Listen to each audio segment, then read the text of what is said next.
Okay. Finally, right. So you have mutually exclusive and exhaustive events, B's, and then probability of A is just simply equal to this thing here, right? So this is called marginalization, if you will.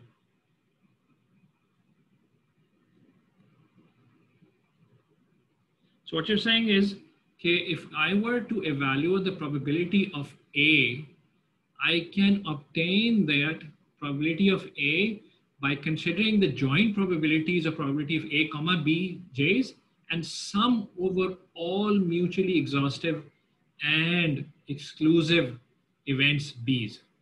I sum them up and I'm going to get probability of A, right? Right. So this is the variable that you're marginalizing over, right? So this is the theorem of total probability.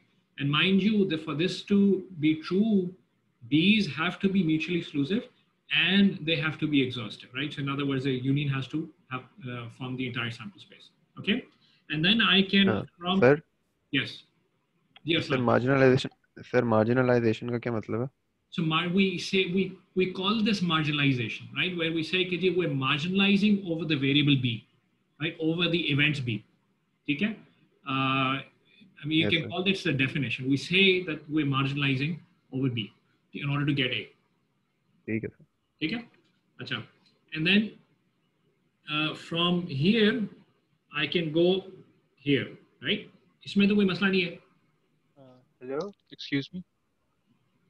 So आपने कहा है कि they have to be, so the B's have to be mutually exclusive and exhaustive. Yes. So what if they are mutually exclusive but not exhaustive, but they completely cover A?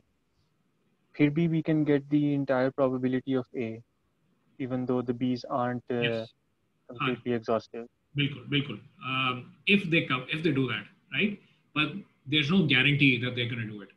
However, if they are mutually exclusive and exhaustive, there's a guarantee that they're always going to cover A.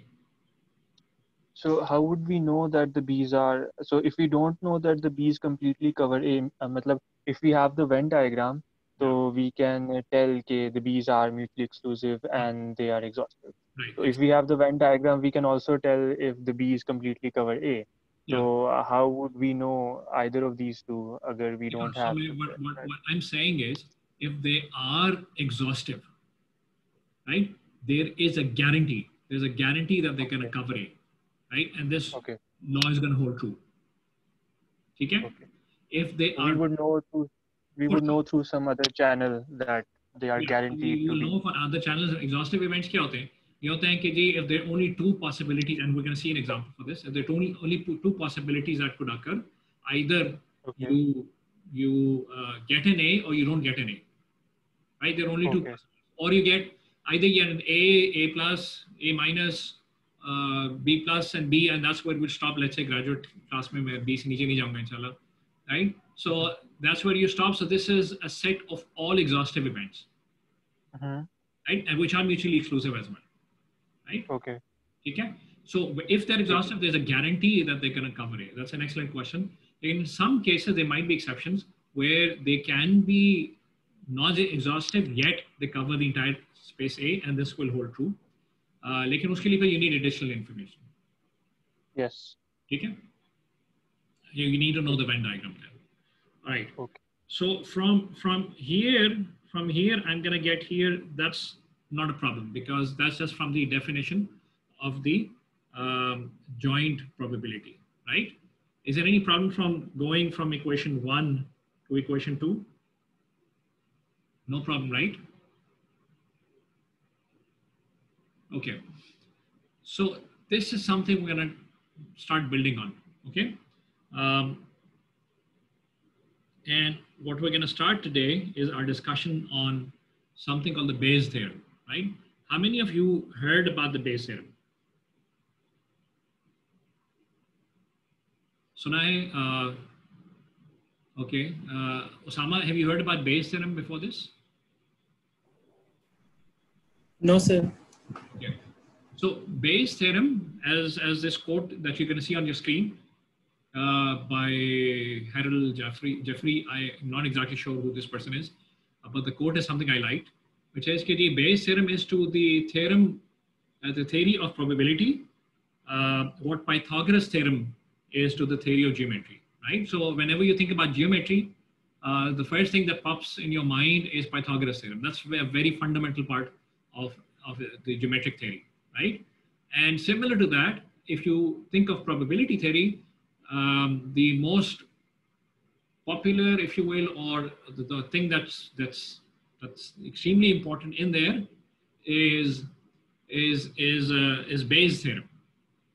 Okay? Pythagoras theorem is Arslan, we can discuss this later at some point. This is Jeffrey ne kaha hai, maine nahi kaha hai. Okay? Maybe you can come up with your own quotation here as well, and that's going to be fine. No problem there. Okay? Achha. So the point is, it's very, very fundamental, right? What is it? That's what we're going to try to talk about in this class, and a lot of other things. Okay. So let's say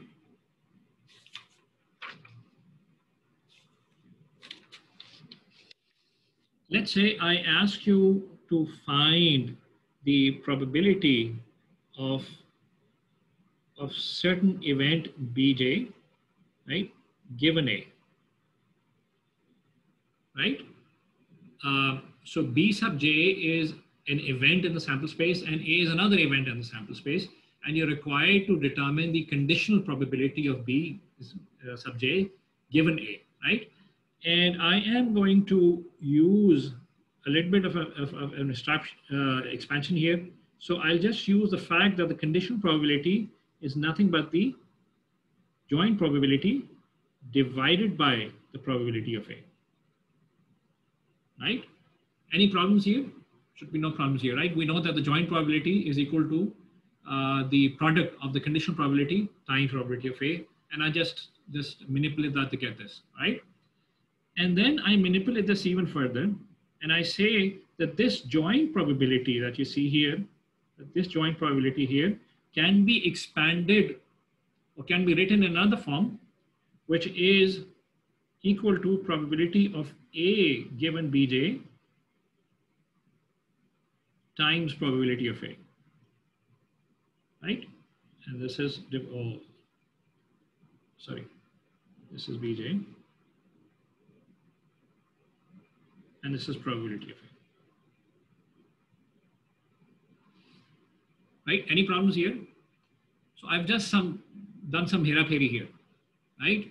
In order to go from one form to another form, okay?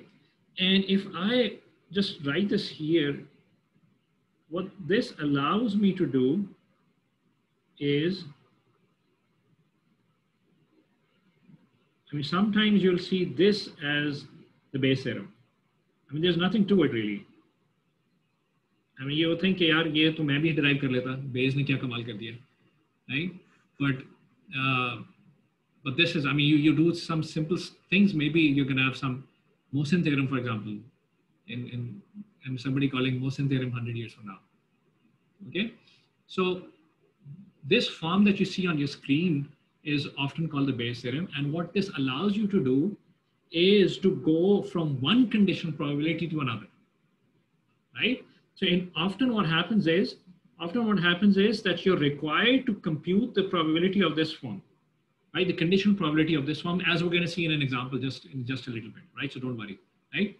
But the information that you're given is of this conditional form, and you want to go from this conditional form to this conditional form, and Bayes theorem allows you to do that, right? Go from one conditional form to another form, right? In order to go from A given Bj to a probability which is of the form Bj given A. Okay? That's what Bayes theorem allows you to do. Okay? And we can expand this a little bit further as well using the total law of probability, right? Or total theorem of probability.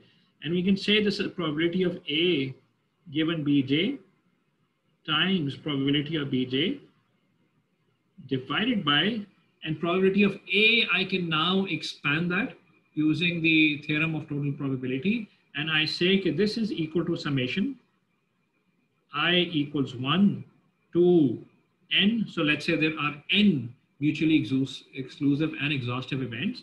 So this is probability of A given Bi times probability of Bi, right? So all I have done is really say that the probability of A is actually equal to this from theorem of total probability. Right? Of course, I am given that B1, B2, the information that I'm given is that these events are exhaustive and exclusive. So that's something I've given. That's the information that I know of. Yes, Shoaib, have I answered your question? What you say in the chat window is true. They should be mutually exclusive and exhaustive. Right? Any questions here? So let me summarize and just write the Bayes theorem. So probability of Bj given A is equal to probability of A given Bj times probability of Bj divided by summation I equals 1 to n probability of A.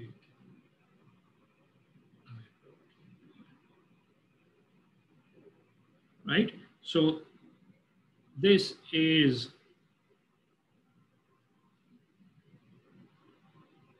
Bayes theorem. Okay? Any questions here? Sir ये इसको Venn diagram में किस तरह कौन सा area shade होगा ये? So this is Venn diagram. It's hard to show because it's a conditional probability. अच्छा. Right? Conditional probability, remember, is always normalized. Okay? I can try to give you an example, and we're going to do an example after this as well. Some of the things that you could try to do. For example, if somehow you knew, okay, yeah, what is the probability of you getting an A if you spend 9 hours a week on this course? Okay? And you all know all of this information. Okay? What is the probability that you get an A given that you spend 9 hours a week on this course, right?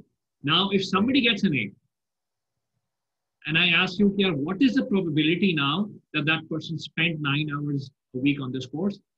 Bayes theorem is going to allow you to do that. Okay? You see, there's a flipping of the way you're doing the conditioning here. Say. Okay. Yes, sir. Clear ho gaya. We're going to see an example. We're going to see an example in just a bit. Okay. So this is an abstraction, and now from this abstraction, we're going to try to look at an example. Okay. And there are many other examples. By the way, half of machine learning, or perhaps all of machine learning, is contingent upon or based upon this Bayes theorem. I mean, this is just the simplest form.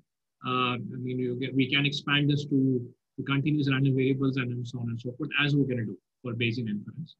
But this is the simplest form of Bayes theorem, which forms the foundational blocks of machine learning, if you will. Okay. So let's try to do an example here. Okay. All right.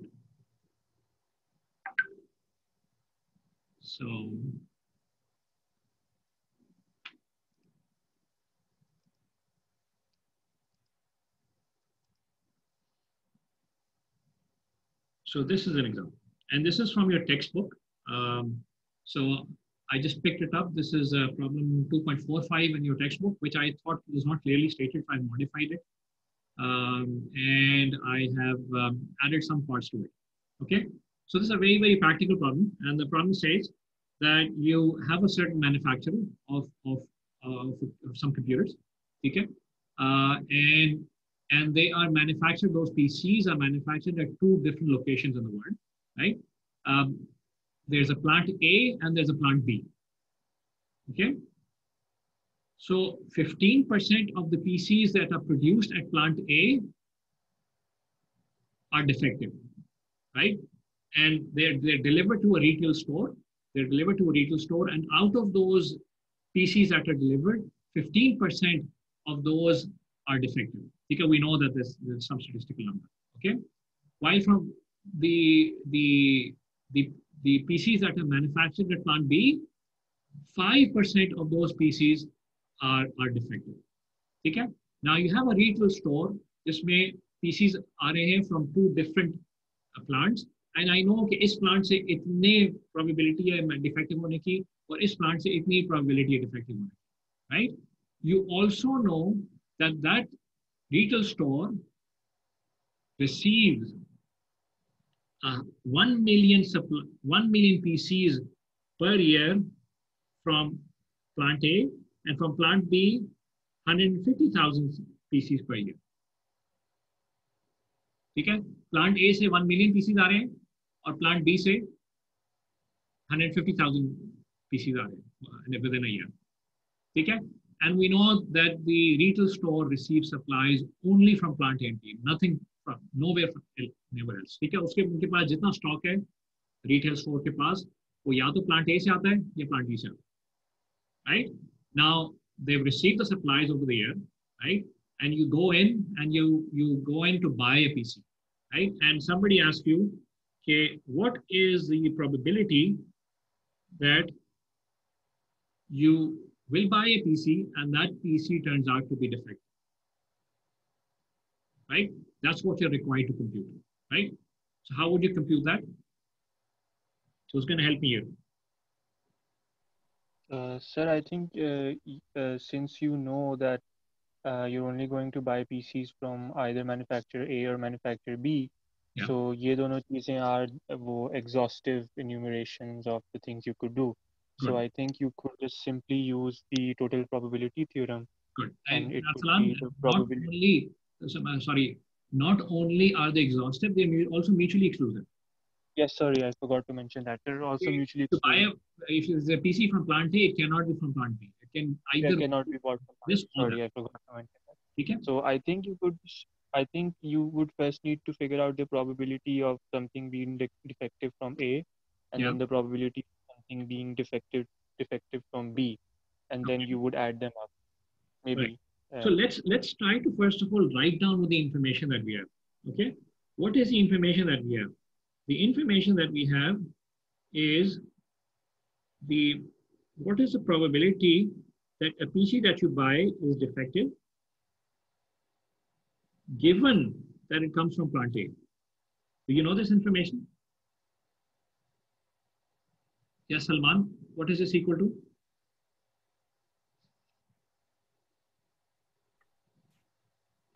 Sir percentage percentage से निकाल रहे हैं आप like 5% of 1 million जो है इसकी वो होगी नंबर ऑफ जो है डिफेक्टिव और इसको divide 1 million is going to be 50,000, but that's to divide by 1 million, so that will be 5% again.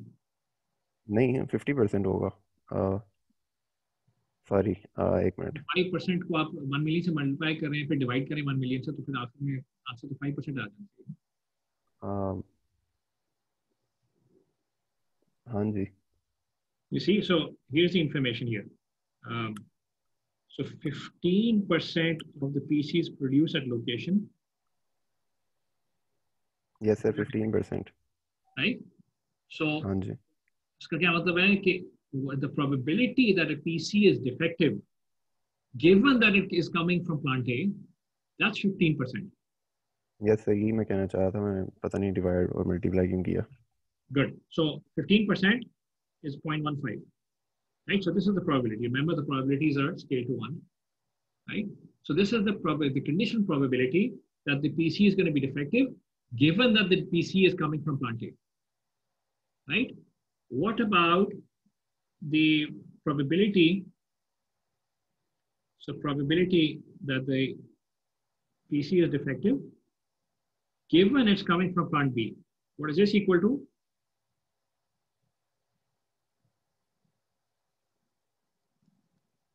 So Salman Liaquat, what is this equal to? Sir, it is equal to 0.05, sir. 0.05, that's 5%. Good. Right? Achha. Is there any other information that I'm given? Who show it?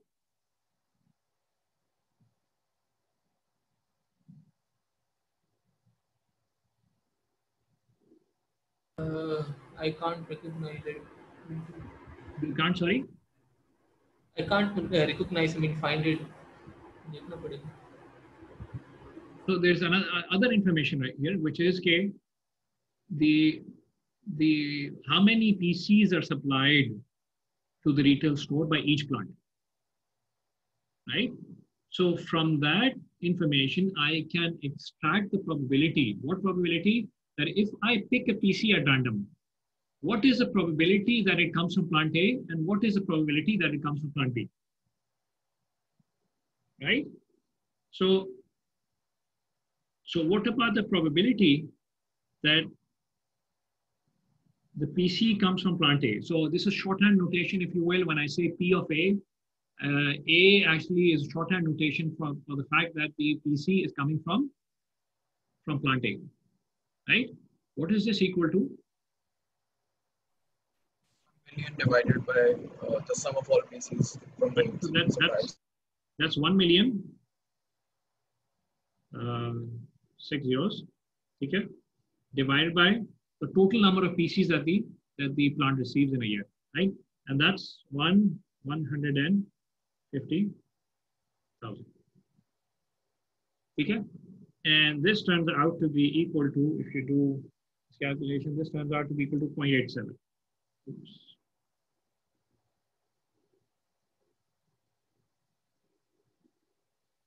Okay, and similarly, what will be the probability of B? 0.13. 0.13, good, right? You could, if you wish, divide 150,000 by 1.15 million, right? And but it's the easier way is, I've already calculated 0.87 and this probability needs to sum to 1, right? So the other event, because they're mutually exclusive and exhaustive, the other probability must be 0.13. Okay? Achha. So this is all of the information that I'm given. Let's talk about the solution now, right?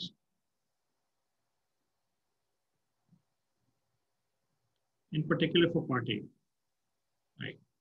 So I need to find out what the probability of a defective PC is, right? This is what I need to find. So इसका मतलब क्या है? Even though I've written this down P brackets defective, इसका मतलब क्या है, Isha? Sir, that in the entire sample space that we have, what is the probability of buying a defective PC? Okay, so you pick a PC at random from the store. Yes. What is the probability that PC is going to turn out to be defective? This is what this notation means. Okay, this is what I need to find out. Right? This is what is unknown. Right? So what is this equal to? I can, as Arsalan said, now apply the theorem of total probability. Why? Because the events A and the event B, they are mutually exclusive and they are exhaustive, right? So if I use a theorem of total probability, this means that the probability of defective is equal to probability of defective, comma A, plus probability of defective, comma B, right? And then I just play around. So this is defective given A times probability of A plus probability of defective given B. Oops, sorry.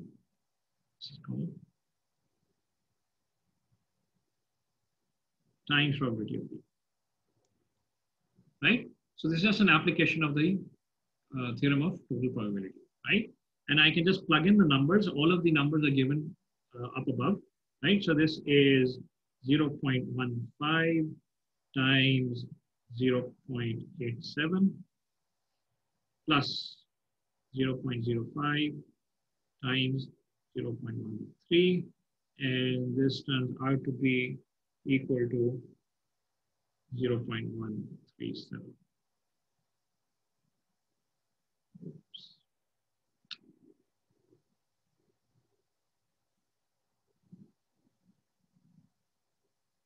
Okay.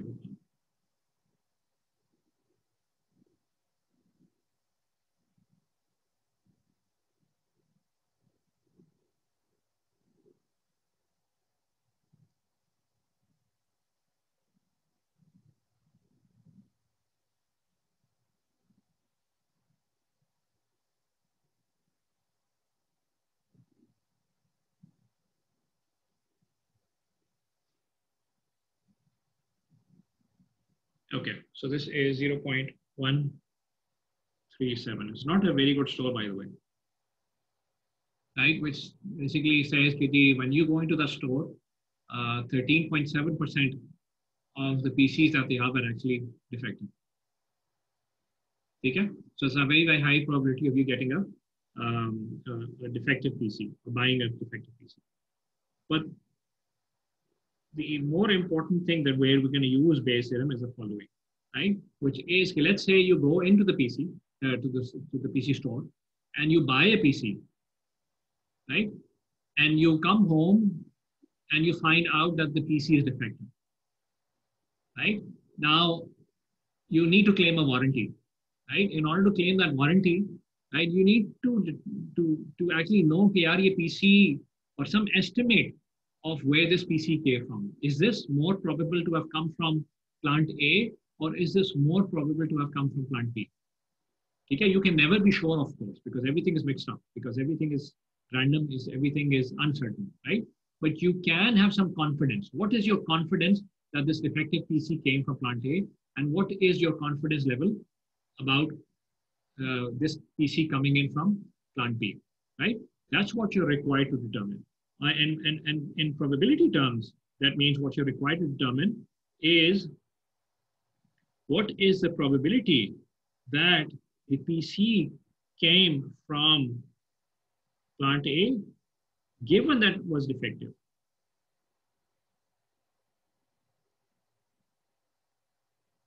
Right? And by an application of Bayes theorem, this turns out to be equal to probability of defective given A times probability of A divided by what? Probability of being defective. Sorry, Shoaib, फिर से बोलिएगा. Probability of being defective. Being defective. Good. That's just a simple application of Bayes rule, right? And I can then plug in the numbers. So the theorem of total probability I have already used to compute the probability that the PC is defective. Okay? So this is defective given A is 0.15. Probability of A is 0.87. And this is 0.137. And this turns out to be equal to 0.998. Right? So there's a 99.8% chance that the defective PC that you bought was actually from plant A. Okay? So if you want to make a bet, right, that bet should be on plant A, right? But plant A can always say, 0.02% chance hai ki plant B se aaya tha, so we don't claim any responsibility. Right? So may I ask a question here? Yeah. When we have to place a bet, should we look at A given defective probability or defective given A probability? So depends on what you're placing your bet on. Right? If you're placing the bet on where this came from, okay, whether it came from plant A or whether it came from plant B, then your bet should be based on whether probability of A given defective is higher or probability of B given defective is higher.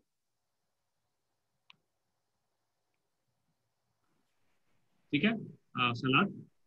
Right. So if it's about the plant, then we should go with the A given defective or B given defective. Yeah, but on the other hand, अगर आप एक है PC ले लेते हैं plant A से, ठीक है, और फिर मैं आपको कहता हूँ यार you want to place a bet on this K G, is this going to be defective और is this not going to be defective, तो फिर what would your bet be placed on? I am not encouraging to play that betting game, लेकिन probabilistically it's betting by the way और सारा lottery scheme है, it's all based on probabilities which are designed statistically to make sure that people lose. Right? Vegas का नाम सुन, casinos, right? You may have heard that the house always wins, right? And that's all a game of probability. The games are designed, statistically speaking, to make sure that people lose and the casinos win on average. अच्छा बहरहाल, तो सलार अगर मैं एक plant A से ले लेता हूँ PC and I want to place a bet on whether this is going to be defective or not defective, what should my bet be placed on? The first one, probability of defective given A, because you've already purchased it from A. लेकिन मैं ये कहना चाह रहा हूँ कि मेरा decision क्या है? मेरा डिसीजन ये होना चाहिए, मैंने एस्टिमेट क्या करना है कि मैंने पीसी खरीद लिया, मेरा बेस्ट गेस क्या है कि विल दिस बी डिफेक्टिव और will this not be defective? तो फिर आपका बेस्ट गेस क्या होगा कि वो डिफेक्टिव है या नहीं है before you actually run it? I'm sorry, I don't understand. So you say you buy a PC from plant A, right? Okay, and you are required to place a bet, and that bet is KG. What is your guess, the best guess of whether this PC is defective or not defective? तो आपके decision जो है सिर्फ दो हो सकते हैं, या तो आपका डिसीजन ये है कि डिफेक्टिव होगा या नहीं होगा, आपने एस्टिमेट करना है, प्रिडिक्ट करना है, आपकी प्रिडिक्शन क्या होनी चाहिए? वो डिफेक्टिव नहीं होगा. नहीं होगा, why? Because on average नहीं होते डिफेक्टिव. नहीं, आप तो आप इन जनरल बात कर रहे हैं ना, आप जो आपके पास इंफॉर्मेशन अभी अवेलेबल है प्लांट ए की, उसकी बेसिस पे डिसाइड करें. हो सकता है प्लांट ए जो कहता है कि जो 70% प्लांट्स हैं वो पीसी जो है वो फॉल्टी मैन्युफैक्चर करते हैं. फिर ऐसा you're talking about ये जो प्रोबेबिलिटी 0.15 है डिफेक्टिव गिवन है, that's very बिल्कुल that's 0.15, so really low. Exactly. So the probability of being defective is 0.8, 0.15, and the probability of not being defective is 0.85. So my bet should be placed on not being defective. Okay? Because the majority of the PCs are not going to be defective. But if it was the other way around, let's say a plant for some reason something happens there because of which the majority of the PCs turn out to be defective, then your bet should be on this being defective. Okay? And we're going to have more to say about this in an engineering application that we're going to talk about towards the end of the chapter. Maybe today or maybe in the next class. Okay? So all of these games or betting games or actually decision making and machine learning as well, कि ये cat है या dog है, that's based on probability theory. What you do is given the information that you have, you find out the probability that this information corresponds to a cat, and you find out the probability that this information corresponds to a dog, right? And you see which one is higher. The one that is higher should be your decision with a certain confidence level as well. You can assign a confidence level as well. Okay? These are the ideas we're going to build on, and we're going to see many, many examples as we go on. Okay? All right. So I'm going to wrap up this discussion on this base theorem for now. I'm going to have more to say about this later. If there are any questions, let me know before I move forward.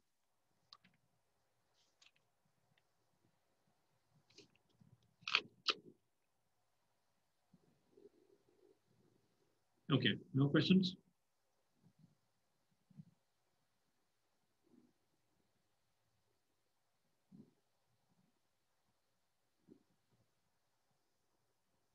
Right. So the next thing we're going to talk about is discrete random variables. Right. So Write this nevertheless. So discrete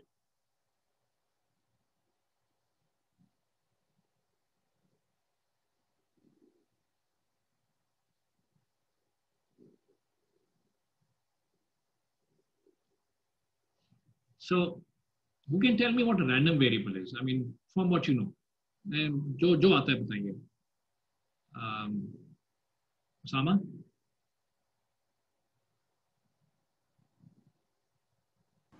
Yes, sir. So Can you repeat your question? Random variable क्या होते हैं? Random variable, any variable that seems to be random. Any variable that is random. Okay. Okay, that's about right. Somebody else? Maha?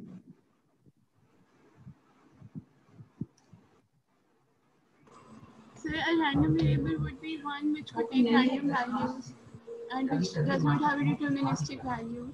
Okay, good. So random variable is something which does not take a deterministic value, but rather random values. Okay. So what I want you to particularly make a link towards is we've had this discussion about events, right? And the sample space and outcomes. Okay. What is the relationship of a random variable with those outcomes? Is there a relationship? I mean, because there is. Do you know of that? Yes, sir. Yes, sir. We can say that, for example, the outcomes of our event can be mapped to a random variable. For example, in the heads and tails case for that coin toss, we could have said that a head would represent, so a random variable x would represent the scenario, and if x was equals to 1, that would mean that our coin had a heads up, and if the value was 0 for x, we had a tail which was showing on the face. Good, excellent. So that's perfectly that's correct, exactly 100%. Right. So a random variable, it turns out, is nothing but actually a function which maps the outcomes of an experiment to the real number line, right? And the reason why we do it is for our ease, for our notation ease, for convenience, if you will. Okay? Because it really becomes cumbersome for me to go on writing this events in sentences. For example, in the previous example that you saw, I wrote, okay, what is the probability? I would have actually written what is the probability that a PC that you buy at random turns out to be defective? That's an event. Given that the PC was manufactured at plant A, right? So that's the actual event. But it really becomes cumbersome for me to write this out as a text. I would rather have some real numbers, right? Or some numbers to represent those events, right? And that's what a random variable does. A random variable is simply a mapping from the sample space, the outcomes in the sample space, to the real number line. So if somebody asks you what is a random variable is actually a function or a mapping from the outcome, from the sample space to the near number line, the real number line, okay? So given an experiment,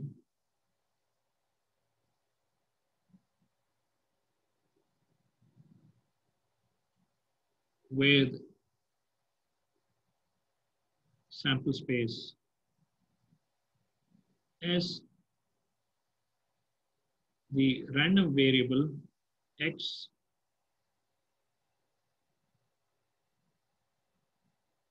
takes on a real number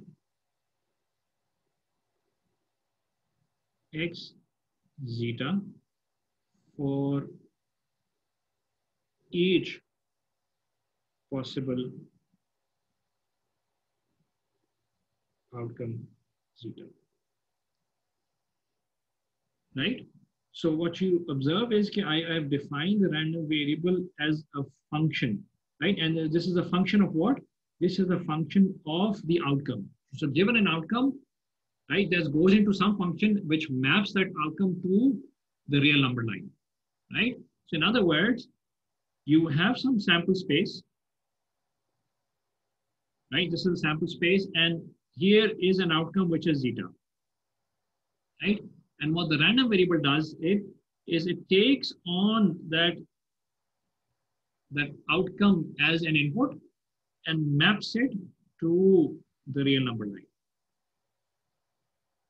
So for example, this particular outcome is going to be mapped here. There might be another outcome, which is zeta 2, which is mapped here, and so on and so forth.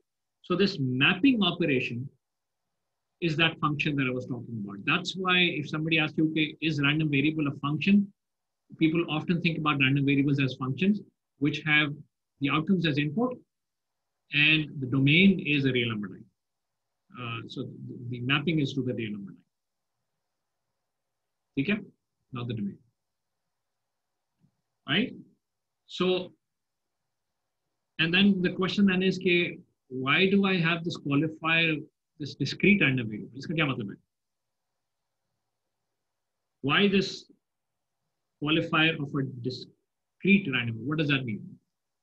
So, Nazish? Is it because basically the outcomes are not continuous, they are discrete in number.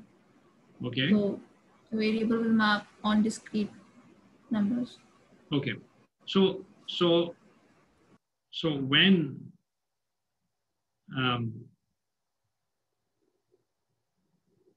X takes on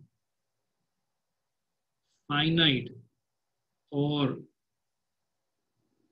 countably infinite values,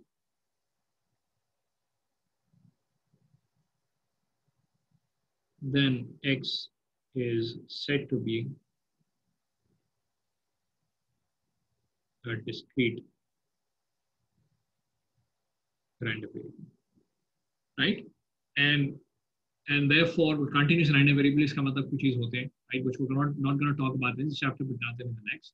And the continuous random variable is a random variable in which the random variable can take on a countably infinite number of values, which is actually a continuous value. Okay? Discrete random variable, as the name implies, can take on discrete values, right? And then those number of values could be infinite, right? But they're countable. Okay? And maybe finite for that matter. Okay? So that's the distinction between discrete random variables and continuous random variables. We are going to focus right now in this introductory chapter to discrete random variables, and we're going to generalize our discussions to continuous random variables in the next chapter. Okay? Any questions here?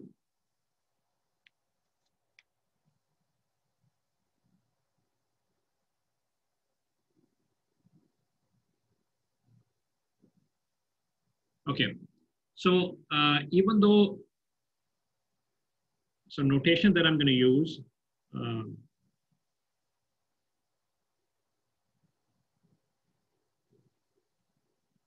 typically, right? Which is, first off, even though the correct notation or the complete notation is x of zeta, that means that this is a function which maps the outcomes to the real number line. We will not use it for convenience. Okay, we're just going to say capital X. So capital X corresponds to a random variable.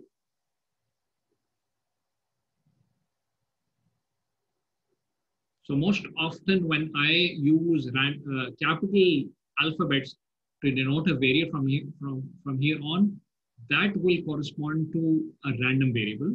And when I use a small alphabet, right, this will mean the values that the random variable can take.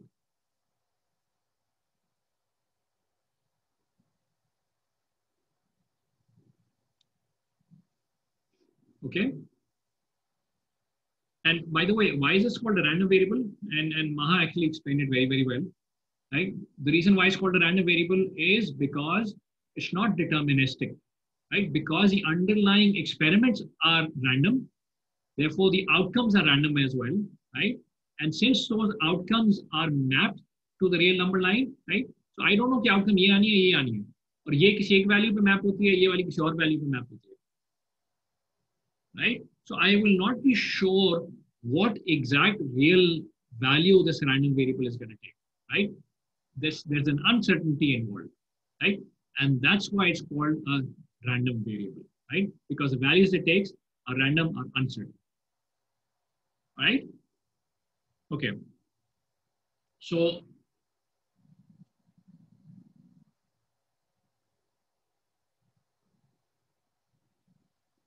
what is a probability mass function?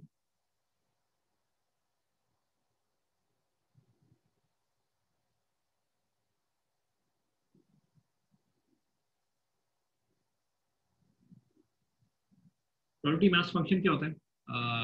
Mohsin?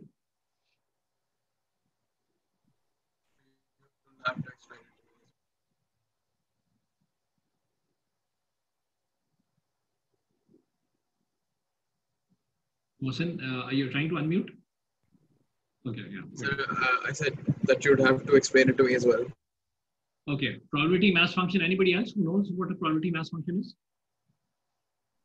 A probability mass function is some function that assigns probabilities to all the outcomes of a random variable. Okay, good. And so we're going to use PMF for short. G. Shoaib, go ahead. The probability that the random variable takes at a specific point would be told by the probability mass function. Okay, good. Right. So we're going to denote this with PMF, or the acronym is going to be PMF, okay, for probability mass functions, and the discrete random variable can be described by its PMF. And what is that PMF? I am going to use a notation here, P capital X of X. So P sub capital X, and in that argument, I have small x, right? And this is defined as the probability that the random variable, remember, which is capital X, takes on a value small x. Okay? For all x, right, in the domain.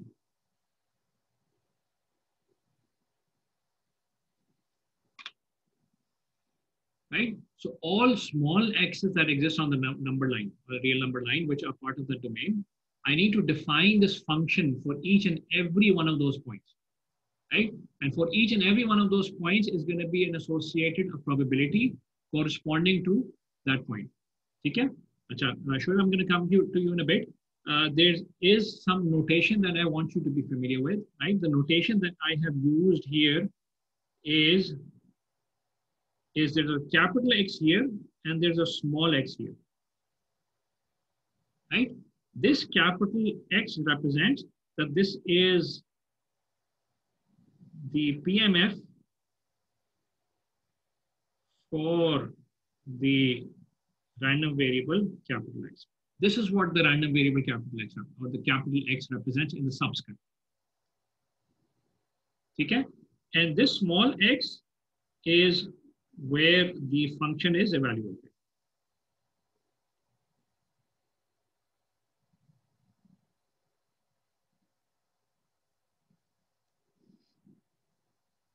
Okay? So just a word about this notation. Okay? Ji Shoaib, please go ahead. Sir, in a random variable, does the mapping has to be mathematically defined? Not necessarily. Okay, sir. That I wanted to confirm. Thank you. क्योंकि mathematically जब define from the event space to from sample space to the real number line कह रहे हैं ना? जी sir. Right? उसमें वो भी आ जाता है. उसमें वो भी आ जाता है. उसमें तो देखिए ना, sample space could be descriptive. There could not be really be numbers. Yes, sir. It does not necessarily have to be mathematically defined. But it is a mapping nevertheless. Right. And the first example I have is going to explain that. Right. So this is the first example. Example 1.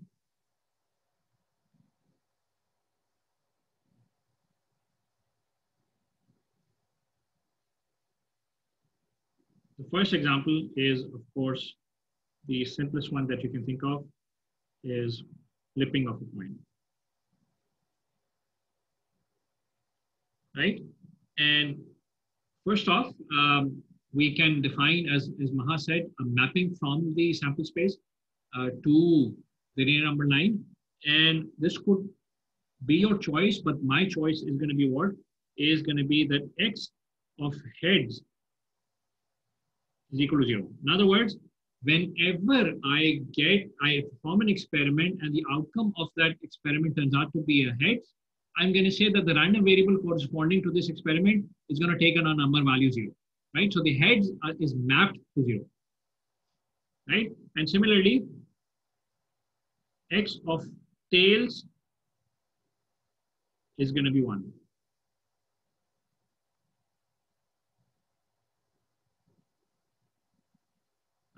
Yeah. So heads is mapped to 0, tails is mapped to 1, does not necessarily have to be 0 or 1. It could be anything, right? It could be 0 or a 10, or it could be +1 or -1. That's really, that mapping is up to you, right? So this is the mapping I come up with, right? Now, corresponding to this mapping, there must be a PMF. May I ask, sir? Yeah. Sir, when you say something or anything, you mean that anything which is discrete, right? Yeah, of course. And it could be 1.5, if you will. I mean, 1.5 is still discrete. Oh, okay. So it's discrete in that sense and not just discrete numbers. Discrete का मतलब integers नहीं होता. ठीक है. Right? Yes, का of मतलब course. Number of values it contains. Yes. Right? So it could be any real number. It could be pi. It does not have to be rational either. Okay? So, and what about the PMF?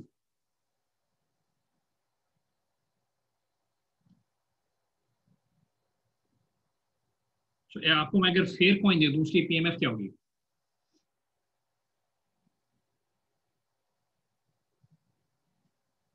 .5 for the head and 0.5 for tails.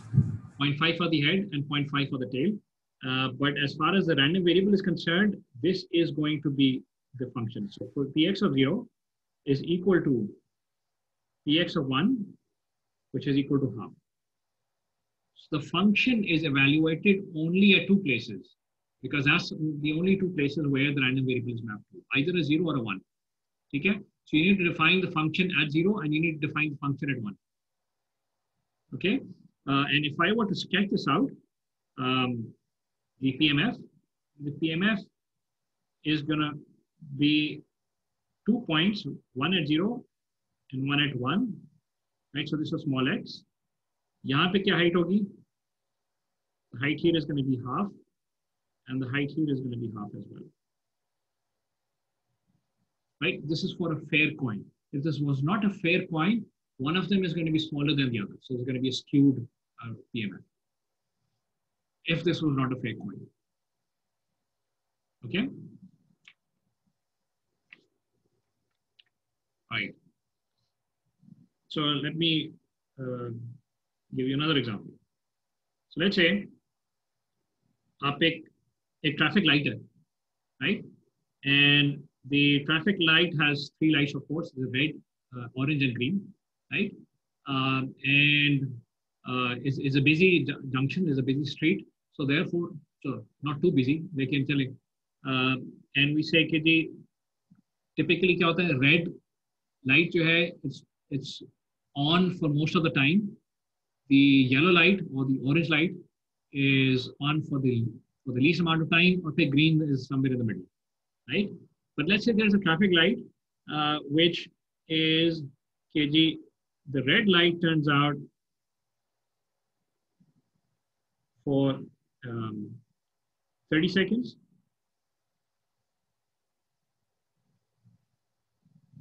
The orange light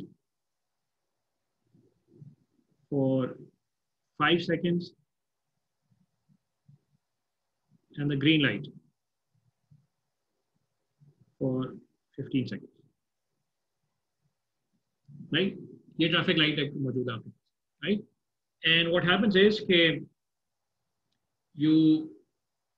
when you arrive at this particular junction, you are required to, you either come across a red light or a green light or an orange light, right? And there's no certainty there. Okay, there's an uncertainty. Okay, कौन सा होगा इसके अंदर से? I don't know, right? So the light that I land at, right, can be defined as a random variable, right, which maps this outcome. The outcomes आपके पास क्या है? Outcomes of this random experiment is either red or orange or green. Now I'm going to map this to the real number line, and I'm going to say that x of red, for example, is 0, x of orange equals 1, and x of green equals 2. Right? And this is the mapping that I've defined from the sample space or the set of outcomes to the real number line. And this is arbitrary. It was something of my own liking. Okay? Corresponding to this, you will have a probability mass function. Right? Can somebody give me the probability mass function? In other words, what is px of 0? In other words, what this means is that this probability is going to correspond to what probability? The probability that when you arrive at this junction, what is the probability that you that the light that you're going to see is a red light? What is the probability going to be equal to? Timas? Sir, 3/5 hogi. 3 by 5. 3 by 5. Good. Right? Why? क्योंकि 30 seconds के लिए light red on होती है और total जो एक cycle है वो 50 सेकंड्स का है, तो 30 by 50. Okay. So there are some assumptions here involved, which is that you approach it, the junction at a completely random time. So therefore, everything is uniform, right? So px of 0 is going to be equal to, for this case, is 30 divided by the total duration in which the whole cycle completes, which is 30 plus 5 plus 15, which is 50 seconds. 50 seconds बाद पूरा का पूरा cycle repeat होता है, and which is 3/5. Right? What about px of 1? Px of 1 is just 5 divided by 50, and of course this is 1 by 10. And what about px of 2? This is 15 divided by 50.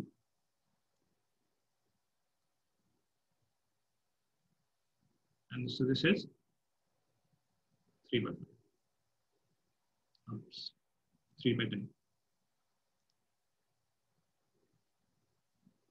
Okay?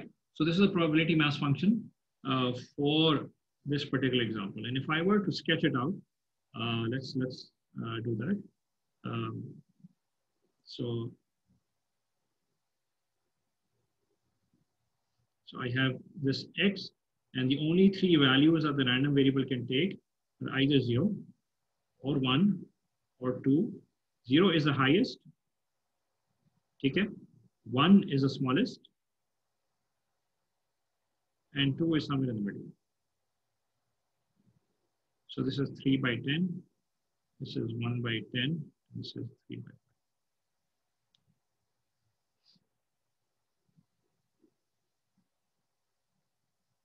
Okay? Any questions?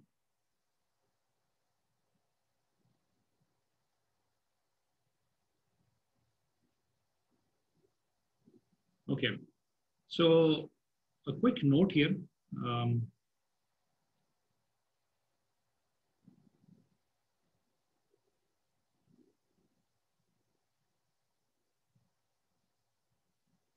So this will always be satisfied. And that should be clear, right?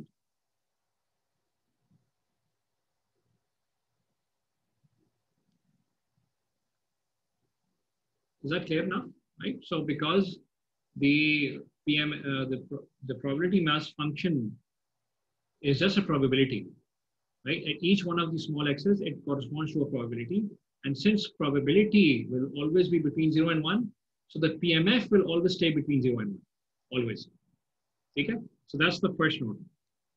What about if I sum the PMF? over these small x's.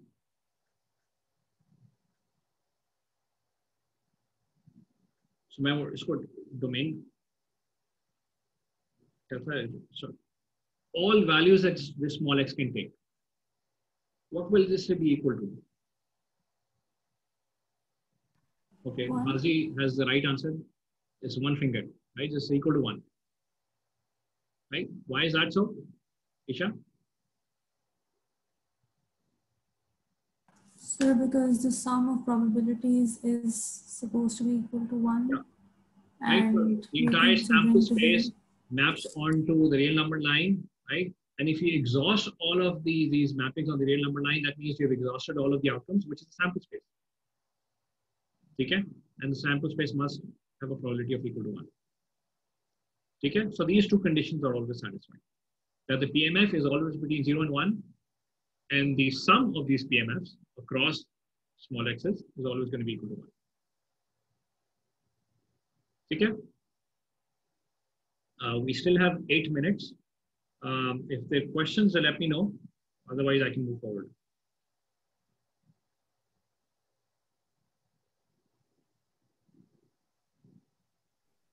Sir इन दोनों examples में हमने random variables खुद suppose किए उनकी values को उसकी mapping हमने खुद सपोज किया mapping right and you're welcome to come up with your own mapping. Okay sir. Because it does not have to be 0 1 2, it could be anything else as long as it's a real number.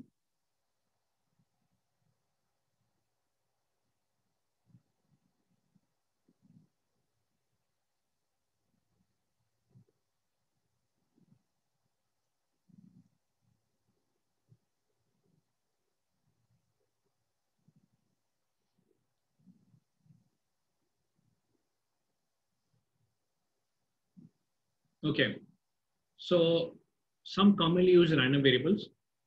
The first one is the Bernoulli random variable, where Bernoulli is, of course, the name of the person.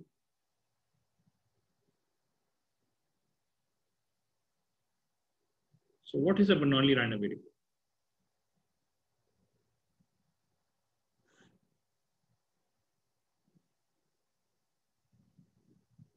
So somebody, कौन नहीं बोला अभी तक? Asif?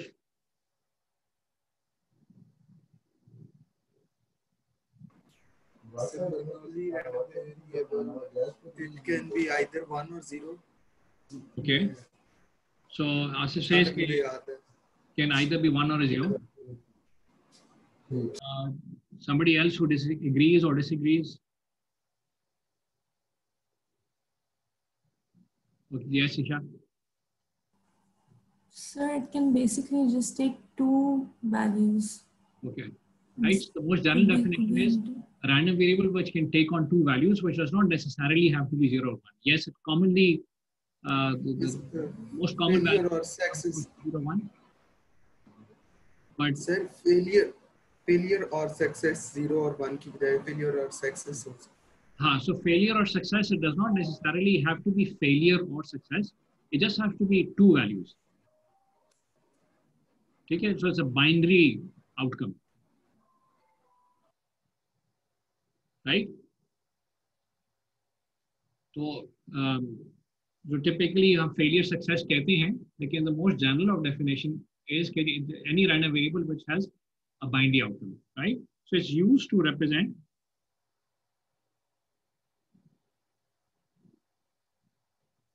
experiments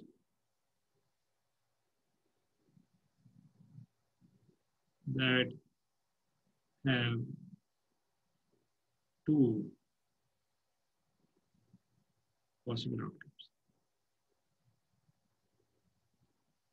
right? These or the experiments are called what? Experiments are called trials. Trials. Concept of trials, Bernoulli trials.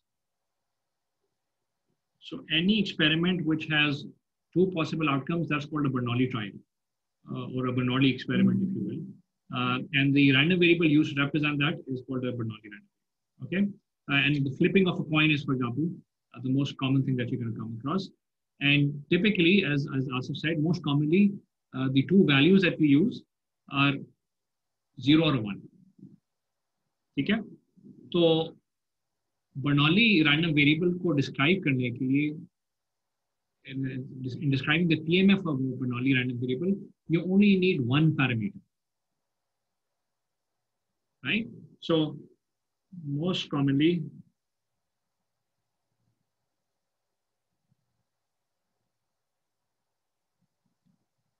X is either 0 or a 1. Right? Does not have to be, but that's the most common convention. Okay? In order to describe the PMF, I just need just one variable P. Right? And that this variable P is some value between 0 and 1. Okay? And of course, if this is P, so Px of 1 क्या होगा?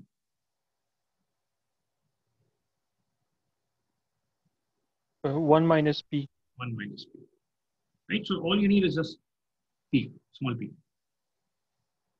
Okay? And for example, for a fair point, this was how?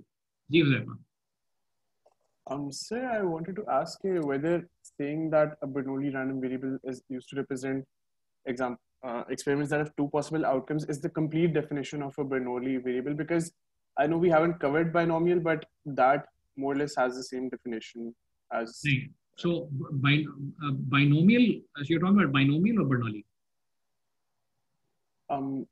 So just that there's like a difference between two, but if we just define Bernoulli random variable as an experiment used to represent experiments with two possible outcomes, then doesn't the definition overlap with binomial? Binomial is not that.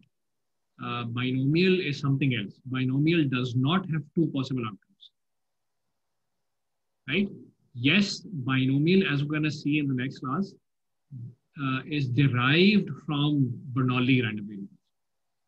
Binomial actually counts the number of successes, if you will, or the number of times you get a 1, or the number of times you get a 1. It counts that, okay?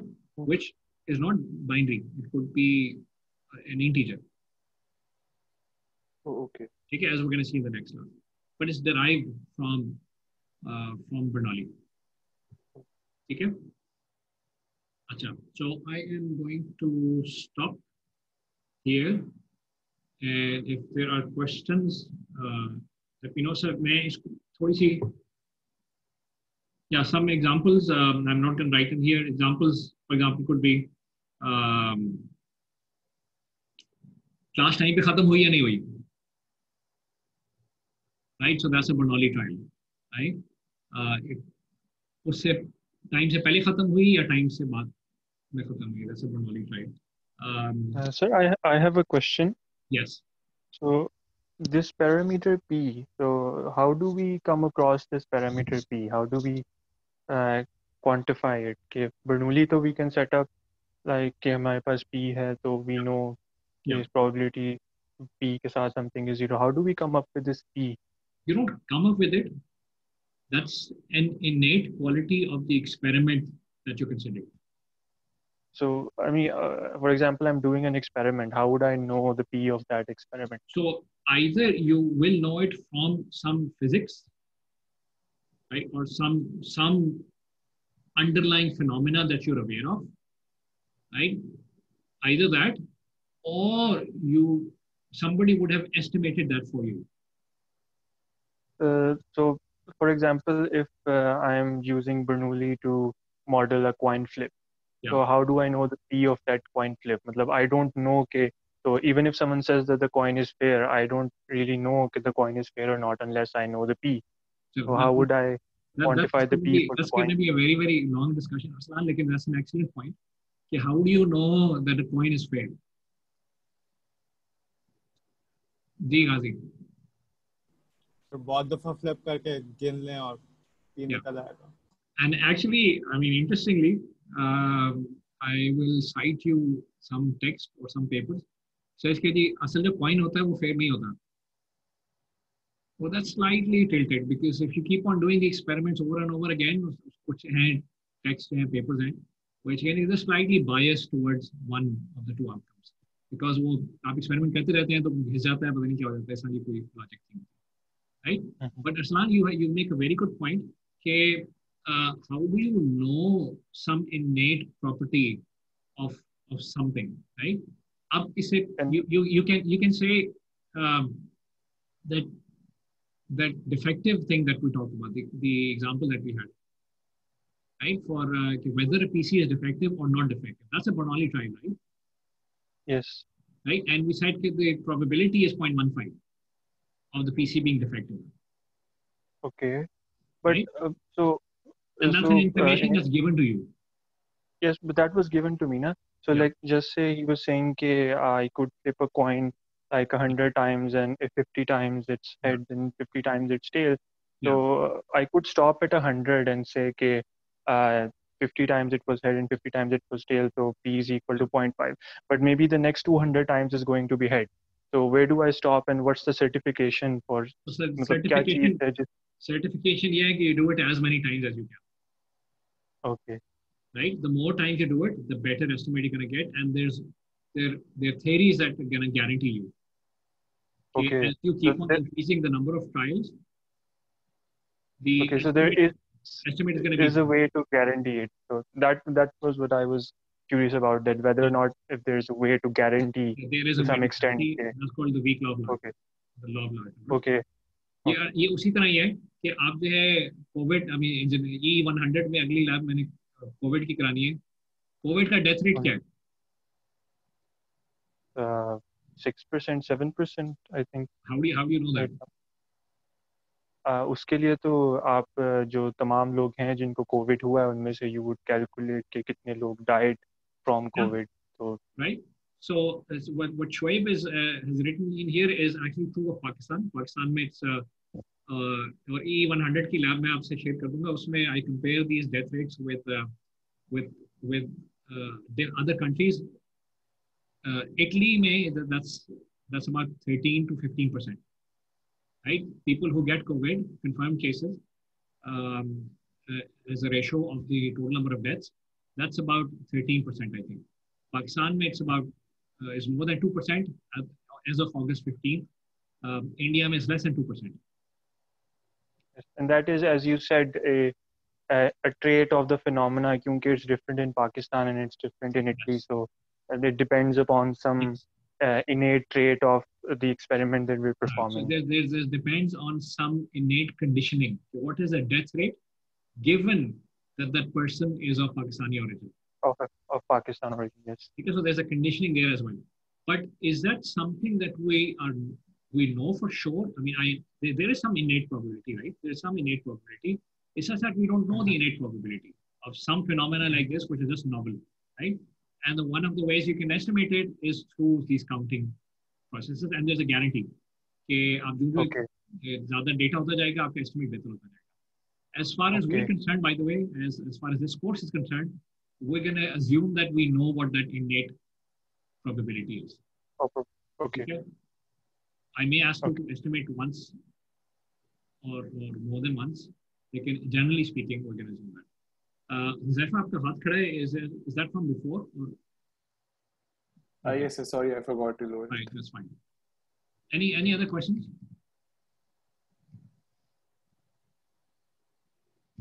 Okay, so I am going to stop.